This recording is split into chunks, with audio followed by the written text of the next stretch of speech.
তামিলনাড়ুর প্রত্যন্ত গ্রামে মাত্র 4 জন পুলিশ সদস্য নিয়ে একটি পুলিশ স্টেশন। বহুদিন যাবৎ এখানে কোনো কেস না থাকায় কর্তৃপক্ষ সিদ্ধান্ত নিয়েছে 1 সপ্তাহের মধ্যে স্টেশনটি বন্ধ করে দেওয়া হবে।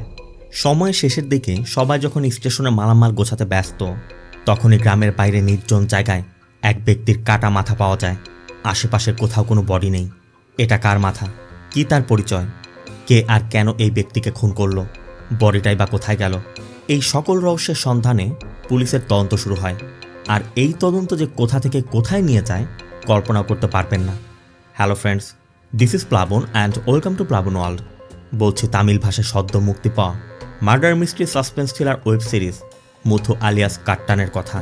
সিরিজের মূল চরিত্রে রয়েছে বিজয় সেতুপতি। তো সিরিজটি কেমন হবে সেটা বলা আর বাকি থাকে না। শুরুটা হয় তামিলনাড়ুর প্রত্যন্ত এক গ্রামে। এ হচ্ছে কনস্টেবল কালী, তার পাশে কালীর স্ত্রী পারুল।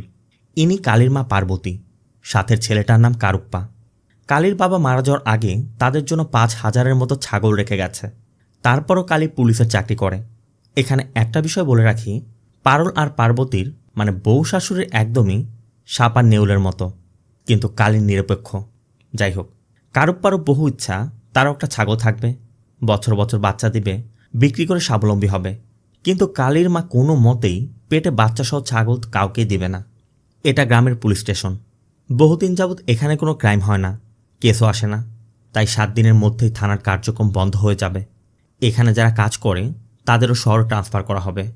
থানায় বর্তমানে sub inspector Siddharth, constable Kali, constable Paulraj আর কনস্টেবল রাঙ্গা, এই মোট 4 জন কাজ করছে। কালীর এই গ্রাম ছেড়ে শহরে যাওয়ার কোনো ইচ্ছাই নেই। এসআই সিদ্ধার্থ এখানে বেশ আরামেই আছে। তাই কালী সিদ্ধার্থকে বুদ্ধি দেয়, পাশের গ্রামের কিছু লোক আছে টাকার বিনিময়ে জেলে যেতে রাজি হবে। তারা এমন কাউকে যদি পেয়ে যায় আর যদি কেস হয় তবে থানার কার্যক্রম আর 6 মাস চলবে। তাই এসআই সিদ্ধার্থকে নিয়ে কালী গ্রামের এক বৃদ্ধার কাছে যায়। কিন্তু এখানের পুরুষেরা সবাই জীবিকার জন্য শহরে পাড়ি জমিয়েছে। কাউকেই না পেয়ে কালীদেরকে ফিরে আসতে হয়। এখন আর তাদের কিছুই করার নেই। 7 দিন পর শহরে যাওয়ার প্রস্তুতি নিতে হবে। কিন্তু ঠিক পরবর্তী দিনই এমন একটি ঘটনা ঘটে যায় যা সব কিছু বদলে দেয়। সকাল সকাল কারুপ্পা গ্রামের একটু বাইরে নির্জন একটি জায়গায় ড্রিঙ্ক করতে গিয়ে সেখানে এক ব্যক্তির কাটা মাথা দেখে সাথে সাথে কালীকে খবর দেয়। কালীও এসআইকে কল করে, কিন্তু রাতভর লাল পানি খেয়ে এসআই এখন ঘুমে বিভোর। তাই কালী একাই স্পটে চলে যায়। এখানে শুধু মাথা আছে, কোনো বডি নেই। তাই কালী কারুপ্পাকে বডি খুঁজতে পাঠায়। কালী লক্ষ্য করে একটি হলুদ ব্যাগের মধ্যে কাগজে মোড়ানো কিছু টাকার বান্ডিল আর একটি চিঠি রাখা। এসআইকে পাওয়া যাচ্ছে না দেখে কালী পলরাজকে কল করে এবং তাকে বিষয়টি জানায়। এই পলরাজের আবার এখানে থাকার কোনো ইচ্ছাই নেই। তাই পলরাজ এখানে লোকেশনের কথা জানতে পেরে বলে যে ওখানে একটা সীমানা পিলার আছে। মাথা যদি পিলারের পশ্চিমে থাকে তাহলে আমাদের থানার কেস, আর যদি পূর্বে থাকে তাহলে ওসব ফেলে সোজা বাড়িতে চলে আসো, মানে আমাদের থানার নয়। কিন্তু কালী ভালো করেই জানে যে কেস পেলে সে এখানে থাকতে পারবে। তাই মাথাটি পিলারের পূর্ব দিকে থাকা সত্ত্বেও নিজে মাথাটিকে পশ্চিম দিকে নিয়ে আসে। আর কারুপ্পাকেও বলে যে যদি সে কাউকে কিছু না জানায় তাহলে কালী তাকে একটি ছাগল দিবে। কারুপ্পা তো তাই চাচ্ছিল। কিছুক্ষণের মধ্যে পলরাজ সহ এসআইরাও এসে পড়ে। এরপর ব্যাগে থাকা ওই চিঠিটা পড়ে দেখে এখানে পুলিশের উদ্দেশ্যে লিখে রেখেছে যে এই মাথাটা সৎকার করবে এই টাকাটা তার জন্য। কিন্তু কোনো নাম নেই, নেই কোনো বডি। এখন তাহলে কি হবে? মুহূর্তেই এই খবর চারিদিকে ছড়িয়ে পড়ে। পুলিশের হায়ার অফিসিয়াল থেকে শুরু করে সবাই ঘটনাস্থলে চলে আসে। শুরু হয় বডি খোঁজার মিশন। ডগ স্কোয়াডের একটি কুকুরও এখান থেকে একটু দূরে একটি রক্তমাখা মাছ আকৃতির স্বর্ণের একটি লকেট পায়। পাশে একটি রক্তমাখা সরু তার, যার দ্বারা স্পষ্ট বোঝা যাচ্ছে এখানে হয়তোবা লোকটির মাথা কাটা হতে পারে। আবার মাটিতে গাড়ির চাকার ছাপও রয়েছে। এমনও হতে পারে যে খুনের পর গাড়িতে করে বডিটি এখান থেকে কোথাও নিয়ে যাওয়া হয়েছে। তাই কালীরা একটি টিনের জারে ভরে মাথাটিকে মর্চুয়ারিতে নিয়ে যায়। কিন্তু ডক্টরের কথা, বডি কোথায়? বডি ছাড়া তো আর পোস্টমর্টম করা সম্ভব নয়। তাই মাথাটাও আপনারা সাথে করে নিয়ে যান, বডি পেলে একসাথে নিয়ে আসবেন। কি আর করার, বাধ্য হয়ে কালীদেরকে মাথাটি থানায় নিয়ে আসতে হয়। এখন পুলিশকে আগে এই ব্যক্তির পরিচয় খুঁজে বের করতে হবে। তাই শুধুমাত্র মাথার ফটো প্রিন্ট করে আশেপাশে খোঁজ শুরু করা হয়।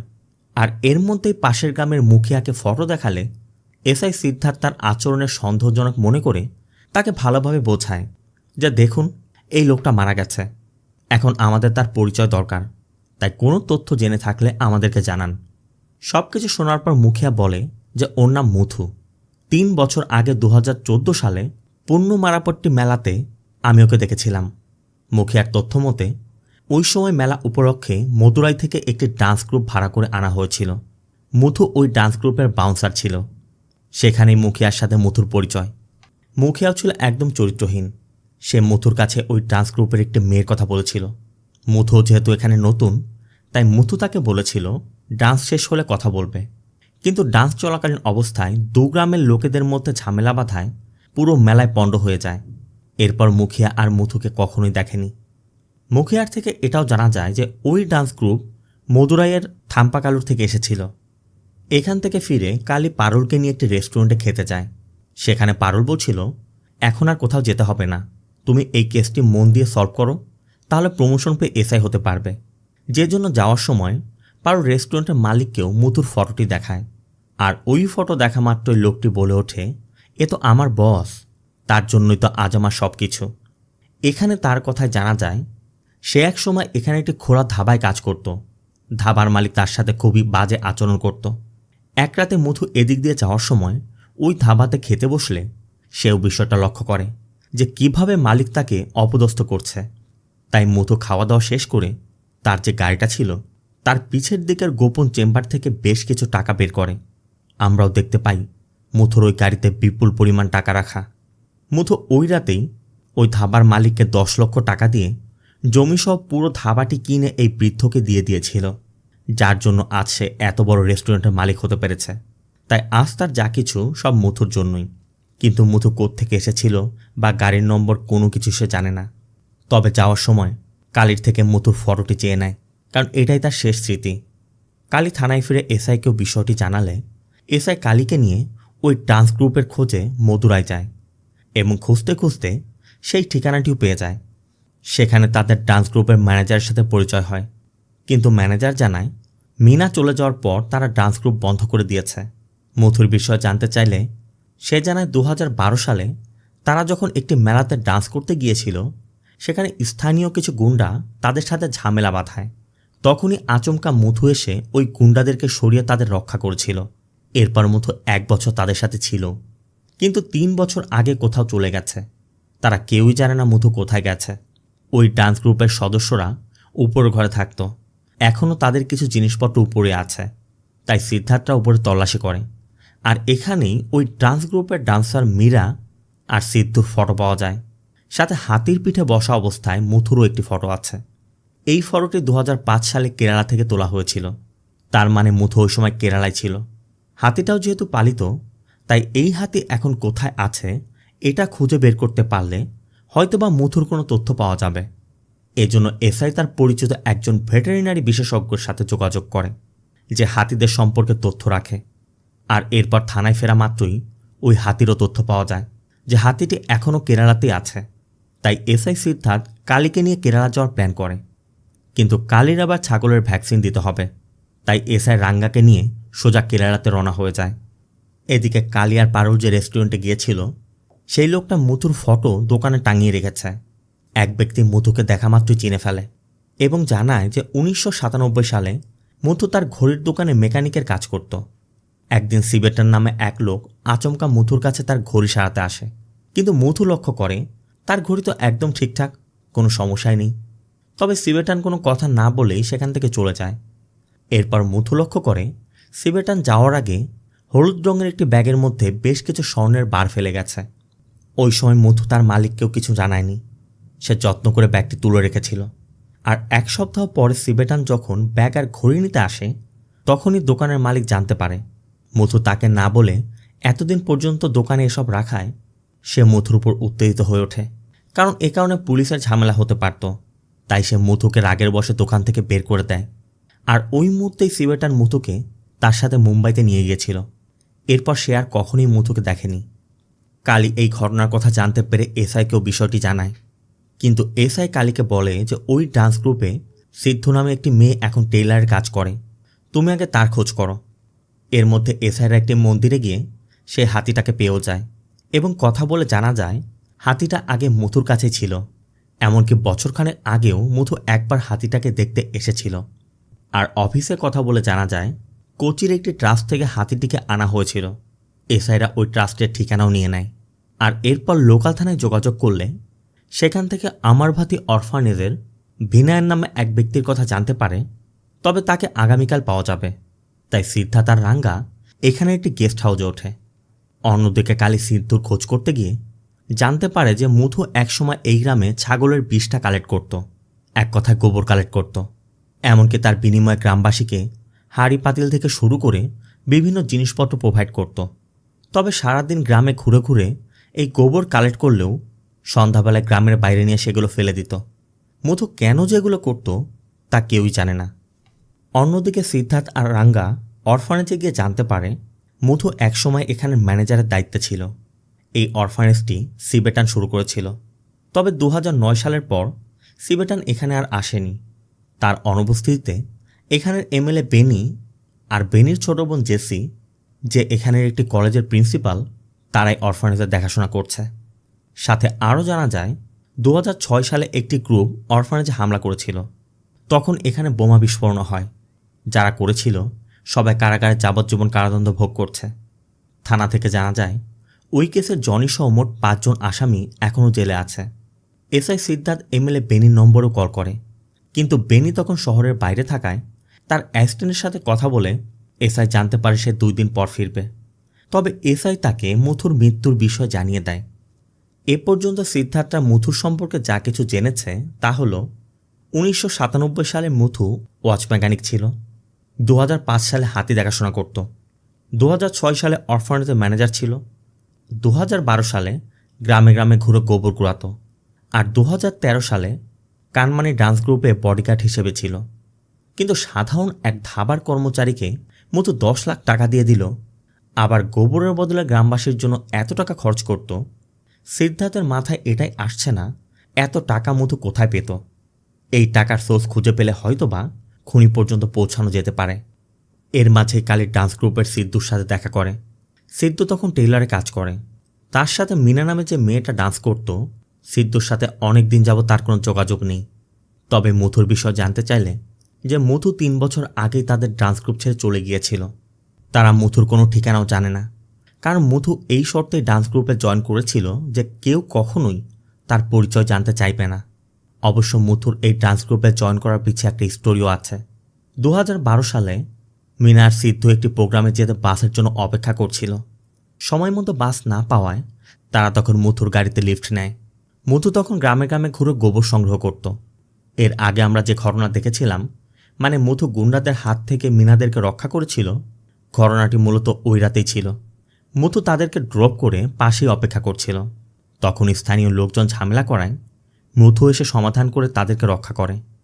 এদিকে মিনাদের ড্রাইভারও ছিল না, মধুর কাছে গাড়িও ছিল।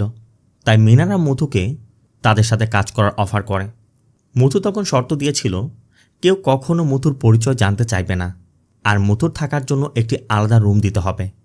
যদিও মিনা ওয়াদা করেছিল যে আলাদা রুম দিবে, কিন্তু থাকার জন্য মাত্র একটি রুমই ছিল। মধুও তখন বুঝতে পেরে বারান্দাতেই থাকার সিদ্ধান্ত নিয়েছিল। এদিকে আবার এমএলএ বেনির কাছেও মধুর মৃত্যুর খবর পৌঁছে গেছে। আর এখানে আমরা দেখতে পাই 2004 সালে বেনির কাঠের সমিলে ওই হাতিটি আক্রমণ করায় মধুই তখন হাতিটিকে নিয়ন্ত্রণ করে সবাইকে বাঁচিয়েছিল। গতদিন সিদ্ধুর কাছ থেকে চলে যাওয়ায় কালী পরদিন আবারও সিদ্ধুর সাথে দেখা করে। সিদ্ধু জানায় 2013 সালে মধু তাদের সাথে কাজ শুরু করে। ধীরে ধীরে মিনা মধুকে পছন্দ করতে শুরু করে। তবে মিনা একদিন লক্ষ্য করে মধু কোনো এক স্থানীয় গুন্ডার খোঁজ নিচ্ছে। এ বিষয়ে জিজ্ঞেস করলে মধু তখন কিছুই বলেনি। কিছুদিন পর সিদ্ধুও খেয়াল করে মধু আর মিনা একে অন্যের সংস্পর্শে যাচ্ছে। মিনা মধুকে তার বাড়িতেও নিয়ে গিয়েছিল, যেখানে মিনার অসুস্থ মা থাকত। মিনা মধুকে তার সম্পর্কে সবই বলেছিল, কিন্তু মধু বরাবরই বলতো সময় এলে সে তার বিষয়ে সবই বলবে। সিদ্ধু বলে এরপর 3 বছর আগে আমরা কামারিপাট্টিতে একটি মেলাতে গিয়েছিলাম। সেখানে অনেক ঝামেলা হয়েছিল, 2 জনের খুনও হয়েছিল। এরপর থেকে মধুকে আমরা আর কখনোই দেখিনি। আর এরপর মিনাও ডান্স গ্রুপ ছেড়ে চলে যায়। অন্যদিকে সিদ্ধার্থ আর রাঙ্গা লোকাল এক মদ বিক্রেতার সাথে দেখা করে। এমনকি তার থেকেও জানতে পারে ওই সময় বেনি কাঠের ব্যবসা করত, পাশাপাশি রাজনীতিতে ঢুকতে চাচ্ছিল। কিন্তু নির্বাচনের নমিনেশন জমা দেওয়ার দিন অন্য পক্ষ বেনিকে কিডন্যাপ করায় মথুই তখন বেনিকে রক্ষা করেছিল। আর আস্ত বেনি এমএলএ। এরপর সিদ্ধার্থা এমএলএর বোন জেসির সাথে দেখা করে। জেসি জানায় সে মথুকে 2004 সাল থেকে জানে, মানে যখন মথু বেনির সাথে ছিল। আর এরপর অরফানেজের ম্যানেজার হিসেবে কাজ শুরু করে। ওই সময় সিন্ধু নামে জেসির এক স্টুডেন্টকে জেসি অরফানেজে ইন্টার্ন করতে পাঠিয়েছিল। এটা 2004-এর কথা। সিন্ধু খুবই ভালো মেয়ে ছিল। সিন্ধুর হাত ধরেই মথু পড়াশোনা শিখতে শুরু করে। পরবর্তীতে সিন্ধু মথুকে ভালোবেসে ফেলে। কিন্তু ওই সময় সিন্ধুর পরিবার রেলওয়ে ডিপার্টমেন্টে চাকরি করে একটি ছেলের সাথে তার বিয়ে ঠিক করে ফেলায় সিন্ধু কাউকে কিছু না জানিয়ে মথুকে তার বাড়িতে ডাকে এবং সবার সামনে বলে যে মথুকে এসে বিয়ে করবে। মথু রাজি ছিল। কিন্তু এরপরই অরফানেজের এক অনুষ্ঠানের রাতে সিবেটানেরই এক পুরাতন বিজনেস পার্টনার অরফানেজে হামলা করে বসে। আর ওই সময় তাদের বোমা হামলায় সিন্ধুর মৃত্যু হয়। হামলার কারণ জানতে চাইলে জেসি জানায় ওরা সিবেটানের টাকার জন্য হামলা করেছিল, এখনও জেল খাটছে। এর মধ্যে এমএলএ বেনি কল করে জেসিকে সিদ্ধার্থের কথা বলে যে ওরা দুজন আসলে কোনো মতেই মথুর বিষয়ে কিছু বলবে না। তাই জেসি এই পর্যন্ত যা কিছু বলেছে আর কিছু না বলেই সিদ্ধার্থদেরকে বিদায় করে দেয়। মূলত বেনি জানে সিবেটান আর মথুর সাথে তার পাস্টের কানেকশন আছে, এটা প্রকাশ হলে তার রাজনৈতিক কেরিয়ারের সমস্যা হতে পারে। তাই বেনি ততটুকুই জানাতে চায় যতটুকু পুলিশ রেকর্ডে আছে। এর মধ্যে সিদ্ধার্থও এসে পড়ে। বেনি জানায় মথু সিবেটানের অ্যাসিস্ট্যান্টের মতো ছিল। আর সিবেটানের ব্যবসার বিষয় জানায় সিবেটানের জুয়েলারি ব্যবসা ছিল। বেনির যখন ব্যবসায় মন্দা চলছিল তখন সিবেটান তাকে সাহায্য করেছে। তবে অরফানেজের বোম ব্লাস্টের বিষয় জানতে চাইলে বেনি বলে সিবেটানের জনি নামে এক বন্ধু ছিল। 2005 সালে একদিন জনি সিবেটানের কাছে বড় অঙ্কের একটি টাকা চাইতে এসেছিল। কিন্তু সিবেটান জানত জনি ওই টাকা নিয়ে অস্ত্র এবং মাদকের ব্যবসা করবে। তাই সিবেটান জনিকে 1 টাকাও দেয়নি। তখন থেকে জনি সিবেটানের উপর ক্ষিপ্ত ছিল। এমনকি বেনিদের সামনেই সিবেটানকে দেখে নেওয়ার হুমকিও দিয়ে গিয়েছিল। পরে অবশ্য সিবেটান জানিয়েছিল জনির জন্য অনেক বড় একটি ড্রাগ মাফিয়া তার পিছে পড়েছিল। আর জনিকে রক্ষা করতে তাকে একসময় 4 বছর জেল খাটতে হয়েছে। ওই সময় সিবেটান তার পরিবার পর্যন্ত হারিয়েছে। আর এজন্যই সিবেটানের এখন যা কিছু আছে সব কিছু অরফানেজের পিছে খরচ করতে চায়। ওই সময় জনির সাথে শহরের বেশ কিছু ক্ষমতাধর লোকের সাপোর্ট থাকায় জনি সিবেটানের উপর বদলা নিতে ওই রাতে অরফানেজে হামলা করে। কিন্তু ওই হামলাতে সিবেটান বেঁচে গেলেও সিন্ধু মারা যায়, সাথে মথুও আহত হয়েছিল। সিবেটান তখন জনির বিরুদ্ধে কোর্টে কেস করায় জনির 14 বছরের কারাদণ্ড হয়। সিবেটানও মথুকে নিজের ছোট ভাইয়ের মতো জানত। সিবেটান সবসময় চাইত সিবেটানের অনুপস্থিতিতে মথু যেন বাচ্চাদের দেখভাল করে। যে জন্য ওই ঘটনার পর সিবেটান মথু, বেনি আর সেবাস্টিনকে নিয়ে নতুন করে আবার শুরু করে। কিন্তু এর মধ্যে সিবেটান জানতে পারে জনি তামিলনাড়ুর কোনো এক গ্যাংকে তাকে মারার কন্ট্যাক্ট দিয়েছে। তাই সিবেটান কারাগারে গিয়ে জনির সাথে দেখা করেছিল। জনি তখনও সিবেটানের টাকার পিছে পড়েছিল। কিন্তু সিবেটানের কথা, তোর ড্রাগের জন্য বহু মানুষ মারা গেছে, তাই ওই টাকায় আমার হক নেই। ওই টাকা সেখানেই খরচ হবে যেখানে জরুরি। মানে সিবেটানও ওই টাকা ভোগ করবে না, জনিকেও দিবে না, সব ভালো কাজে খরচ করবে। সাথে সিবেটান জনিকে এটাও বলেছিল যে আমার সাথে যারা কাজ করে আমার কিছু হয়ে গেলে তারা তোমাকেও শেষ করে দিবে। আর আমি চাই না এই বদলার আগুন জ্বলতে থাকুক। কিন্তু সিবেটানের হাতে জনি তার 4টি আঙ্গুল হারিয়েও ক্ষান্ত হয়নি। বেনি জানায় জনি অনেক আগেই জেল থেকে বেরিয়ে গেছে, কিন্তু এখন কোথায় আছে সে জানে না। সাথে মুথুর টাকার কথা বলে যে সিবেটানই মুথুকে ওই টাকা দিয়েছিল। বেনির তথ্য মতে সিবেটানের বাবার জুয়েলারি বিজনেস ছিল। সারা দেশে অনেকগুলো ব্রাঞ্চ থাকায় সিবেটান একসময় হঠাৎ করে সব কিছু বিক্রি করে দেয়। তখনই মূলত জনি ওই টাকার খোঁজ পেয়ে এসেছিল। সিবেটানও চাচ্ছিল না ওই টাকার বিষয় কেউ জানুক। তাই সিবেটান সাগরপথে সব টাকা নিজের কাছে এনে রেখেছিল। যতটুকু বেনি জানে ওই সময় সিবেটানের হাতে প্রায় 250 কোটি টাকা ছিল। সিদ্ধার্থ বেনির কাছে জানতে চায় যে মুথু তাহলে অরফানেজ ছেড়ে চলে কেন গেল। বেনি বলে 2004 সালে সিবেটান আমাকে আর আমার বোনকে অরফানেজের দায়িত্ব দিয়ে হঠাৎ কোনো এক কাজে মুম্বাই চলে যায়। যাওয়ার সময় বলে গিয়েছিল ফিরে না আসা পর্যন্ত আমরা যেন তার সাথে কন্ট্যাক্ট না করি। আর এটা সে মাঝে মাঝে করত। এর কয়েক মাস পর মুথু ও মদুরায় চলে যায়। আর এখন তোর মৃত্যুর খবর পেলাম। সিদ্ধার্থ সেবাস্টিনের কথা জানতে চায় যে সে এখন কোথায়। বেনি বলে মুথু চলে যাওয়ার পর সেবাস্টিনের কোথাও চলে গিয়েছিল। হয়তো সিবেটানি ওকে এখানে থাকতে নিষেধ করেছিল। তবে এখন কোথায় আছে বেনি সেই তথ্য দিতে পারছে না। তবে বেনি আর জেসির সাথে কথা বলে সিদ্ধার্থ আর রাঙ্গা এতটুকু বুঝতে পারছে সবাই তাদেরকে অর্ধেক গল্প শোনাচ্ছে, পুরোটা জানাচ্ছে না। তবে এর মধ্যেই মুথুর কথা জানতে পেরে ডান্স গ্রুপের সেই মিনা অরফানেজে আসে। খবর পেয়ে সিদ্ধার্থটাও যায়। মিনার তথ্য মতে 2013 সালে মুথুর খোঁজ করতে এক ব্যক্তি এসেছিল। সে মিনাকে বলেছিল মুথুর সম্পর্কে মিনা কিছুই জানে না। ওই দিন মিনা মুথুর কাছে তার আসল পরিচয় জানতে চেয়েছিল, কিন্তু মুথু তারপরও কিছু না বলে তার গাড়ি থেকে কিছু টাকা নিয়ে মিনাদের ট্রাঙ্কের মধ্যে রেখে দেয়। ওই রাতে মিনা আর মুথু একে অন্যের একটু বেশি কাছে চলে আসে। তাদের মধ্যে ফিজিক্যাল হয়। মুথু মিনাকে বলেছিল সে মিনাকে সব খুলে বলবে।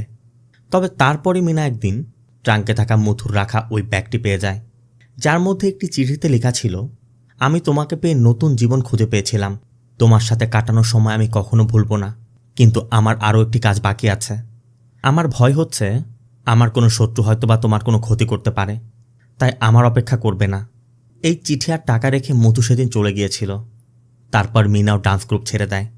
মিনা ওই টাকাগুলো জেসিকে দিয়ে বাচ্চাদের পিছে খরচ করতে বলে, কিন্তু জেসির কথা, আমরা এই টাকা নিতে পারি না, এটা মুথু তোমাকে দিয়ে গেছে। শুনে খুব ভালো লাগলো যে মুথু তোমার সাথে কিছুদিন সুখে ছিল। এটাই হয়তো মুথুর ইচ্ছা ছিল। এর মধ্যে সিদ্ধার্থও আসে। মিনা তাদেরও জানায় যে এত বছর মিনা মুথুর জন্য অপেক্ষা করেছে। গত সপ্তাহে জানতে পেরেছে মুথু আর বেঁচে নেই। তবে মিনা জানায় মুথু চলে যাওয়ার পর এক ব্যক্তি মুথুকে খুঁজতে এসেছিল। যাওয়ার সময় সে একটি কার্ডও দিয়ে গেছে, আর এই কার্ডটি সেবাস্টিনের, যে মুথুদের সাথেই থাকত। অন্যদিকে কালীর কাছে এক ব্যক্তি এসে জানায় মুথুর সাথে সে 2014 সালে একটি মানসিক স্বাস্থ্যকেন্দ্রে ভর্তি ছিল। কালী সেখানে গিয়ে মুথুর অ্যাডমিশন ফাইলও খুঁজে বের করে এবং জানতে পারে মুথুর জন্ম তাদেরই গ্রামে হয়েছিল। ডক্টরের সাথে দেখা করলে ডক্টরও জানায় মুথুর ডিসোসিয়েটিভ অ্যামনেশিয়া হয়েছিল। মানে মুথুর নাম, বাবা মা, জন্মস্থান সব কিছু তার মনে ছিল, এর বাইরে সে কিছু মনে করতে পারত না। ডক্টরের কথা, ওর জীবনে এমন কোনো ঘটনা ঘটেছিল যার সকল স্মৃতিশক্তি ভুলিয়ে দিয়েছে। তবে আচমকা একদিন দেয়াল টপকে পালিয়ে যায়। ডক্টর ধারণা করছে মুথুর হয়তো তার পাস্ট মনে পড়ে গিয়েছিল, সেজন্য পালিয়েছিল। অন্যদিকে সিদ্ধার্থা সে অ্যাডভোকেট সেবাস্টিনের সাথে দেখা করে। সেবাস্টিন জানায় যে 2009 সালে মুথুর সাথে তার লাস্ট দেখা হয়। পরে ডান্স গ্রুপের কথা জানতে পেরে দেখা করতে সেখানে গিয়েছিল, কিন্তু মুথুকে সে পায়নি। সিদ্ধার্থা সিবেটানের বিষয়ে জানতে চাইলে সেবাস্টিন 3টি পাসপোর্ট দেখিয়ে বলে ওর আলাদা আলাদা নাম, ওর বিষয়ে অনেক কিছু আমরা জানি না।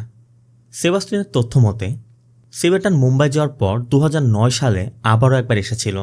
তখন মুথুরা সিবেটানকে এয়ারপোর্ট থেকে সোজা বেনির গেস্ট হাউসে নিয়ে যায়। সিবেটান জানতো যে কোনো সময় জনির লোকজন হয়তোবা তাকে খুন করতে পারে, তাই সিবেটান অরফানেজের সকল দায়িত্ব অফিসিয়ালি বন্টন করে দেয়। আর এরপরই ওই দিনই জনির ভাড়া করা শ্যুটার সিবেটানকে শ্যুট করে। মুথু অবশ্য তাদের ধরতে চেষ্টা করে, তাদের পিছু করে, কিন্তু শেষ পর্যন্ত আর ধরতে পারেনি। মরার আগে সিবেটান মুথুকে বলে গিয়েছিল, আমি যা কিছু শুরু করেছিলাম এসব আমার সাথেই যেন শেষ হয়ে যায়, এরপর আর কোনো কিছু করার প্রয়োজন নেই। এর কয়েকদিন পর মুথু আচমকা তামিলনাড়ু নিজের গ্রামে চলে যেতে চায়। সিবেটান মারা যাওয়ার আগে সবার জন্য টাকার একটি অংশ রেখে গিয়েছিল। বেনি মুথুকেও তার অংশ নিয়ে যেতে বলে, কিন্তু মুথুর কথা, আমার টাকা চাই না, ওই টাকা বাচ্চাদের জন্য খরচ করো। বেনি জানত মুথু আর কখনই ফিরে আসবে না, তাই মুথুর গোপনে মুথুর ভাগের টাকা মুথুর গাড়ির পেছনের ওই চেম্বারে দিয়ে দিয়েছিল, যেগুলো পরবর্তীতে মুথু জানতে পেরে মানুষের জন্য খরচ করেছে। ওই সময়ে মুথু তার হাতিটা মন্দিরে দিয়ে যায়। সেবাস্টিনের কাছে এসব কিছু শোনার পর সিদ্ধার্থ ধারণা করে জনি হয়তো সিবেটানকে মারতে মদুরাইয়ের কোনো শ্যুটার ভাড়া করেছিল। এই জন্যই সিবেটানের মৃত্যুর পর মুথু মদুরাই গিয়েছিল। অন্যদিকে কান্নুমারপট্টি মেলাতে যে 2 জন লোকের খুন হয়েছিল সেই বিষয়ে তথ্য নিতে গিয়ে কালী আর পলরাজ জানতে পারে ওই মেলাতে সে বছর গ্রামের মুখিয়া মোকারাজু আর তার ছোট ভাই থারিয়েনের খুন হয়েছিল। ওরা মোট 3 ভাই ছিল, সব ধরনের অপকর্ম করে বেড়াতো। ওই সময় 2 জন মারা গেলেও রবি নামে একজন এখনও জীবিত, তবে কে খুন করেছিল তা এখনও অজানা। এই জন্য কালীরা রবির সাথে দেখা করতে যায়, কিন্তু মুথুর বিষয়ে রবি কিছুই জানে না। তবে রবির মামা মুথুর ফটো দেখা মাত্রই একদম ভয়ে আটকে ওঠে, কারণ মেলার রাতে সে মুথুকেই 2 জনের খুন করতে দেখেছিল। যদিও ওই খুন দুটি মুথু করেছিল, কেন করেছিল তা এখনও জানা যায়নি। তবে রবিদের কথা এতটুকু বোঝা যায় মুথুর খুন তারা করেনি, কারণ তারা তো জানতই না যে খুন মুথু করেছে। তাই এখন সবথেকে বড় প্রশ্ন, মুথু কেন খুনগুলো করেছিল? সেই প্রশ্নের উত্তর খুঁজতে সিদ্ধার্থা কেরালা থেকে ফিরে আসে এবং সেই মুখিয়ার সাথে দেখা করে যার সাথে আগেও দেখা করেছিল। আর তার মুখে এবার ওই মেলার রাতের পুরো ঘটনার কথা জানা যায়। সাল 2014, মেলার মাঠে ডান্স হচ্ছে। সেখানে অন্যদের মাঝে মোক্কারাজু আর তার ছোট ভাই থারিয়েনও ছিল। থারিয়েন সেই রাতে মুথুর কাছে মিনার কথা বলে যে ডান্স শেষে ওই মেয়েকে পিছে নিয়ে আসবি। মুথুও তখন হ্যাঁ বলে দেয় যে ঠিক আছে, নিয়ে আসব। এদিকে মুখিয়া আগেই বুকিং দিয়ে রেখেছে, তাই থারিয়েনকে মুথুর সাথে কথা বলতে দেখে মুখিয়া মুথুকে বলছিল ওর কাছে মেয়ে দিও না, একদম হারামি একটা। ওর বড় ভাই মানুষ খুন করার কন্ট্যাক্ট নেয়, আরও দূর থেকে বন্দুক দিয়ে গুলি করে তাদেরকে খুন করে। মুখিয়ার মুখে এটা শোনার পরই মুথু মোটামুটি শিওরই ছিল যে সিবেটানকে খুন করার কন্ট্যাক্ট ওরাই নিয়েছিল। কথা শেষে মুখিয়া তার সহযোগীকে নিয়ে পাশেই ঝোপের মধ্যে ড্রিঙ্ক করতে যায়। তখন মুখিয়ার কথায় আমরা এটাও জানতে পারি কয়েক বছর আগে থারিয়ানরাই তার ছোট বোনকে ধর্ষণ করেছিল, যে জন্য মুখিয়ার ছোট বোন কুয়াতে ঝাঁপ দিয়ে মারা যায়। কিন্তু ক্ষমতার জন্য ওদের বিরুদ্ধে কিছুই করতে পারেনি। এর মধ্যে থারিয়ানকেও দেখা যায় মিনার জন্য ঝোপের আড়ালে অপেক্ষা করছে।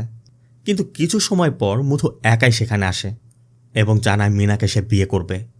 কিন্তু থারিয়ান তারপরও মিনাকে নিয়ে বাজে কথা বলায় মুথু আর থারিয়ানের মধ্যে একসময় হাতাহাতি শুরু হয়।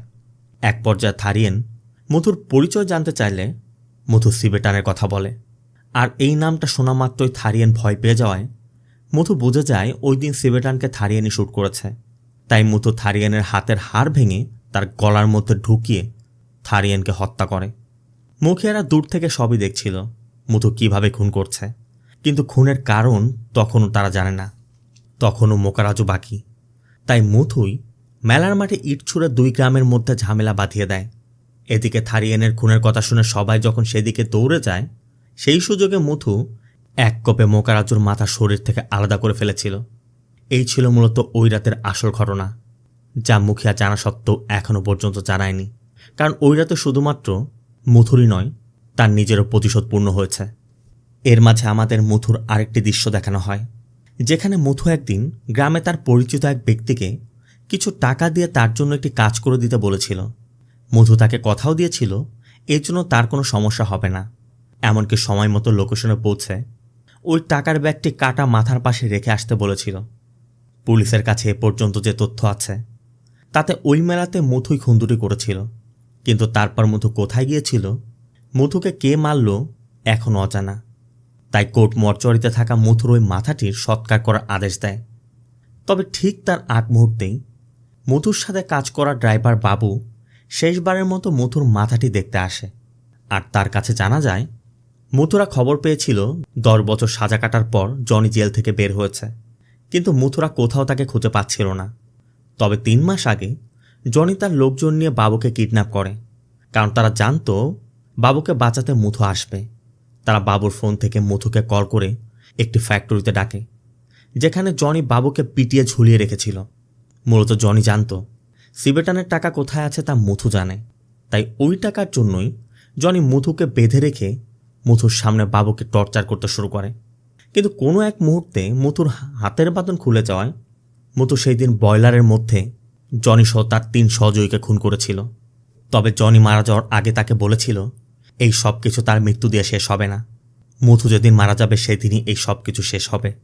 বাবুর মুখে ওই ঘটনা শোনার পরই কালীরা মুথুর মাথার পাশে পাওয়া ওই ব্যাগটি চেক করে এবং দেখে যে পত্রিকা দিয়ে টাকা মোড়ানো হয়েছে ওই পত্রিকায় মুথুর করা সেই 4 খুনের খবরটি দেয়া আছে। তার মানে মুথু আগেই পুলিশকে ক্লু দিয়ে রেখেছিল, কিন্তু তারা লক্ষ্য করেনি।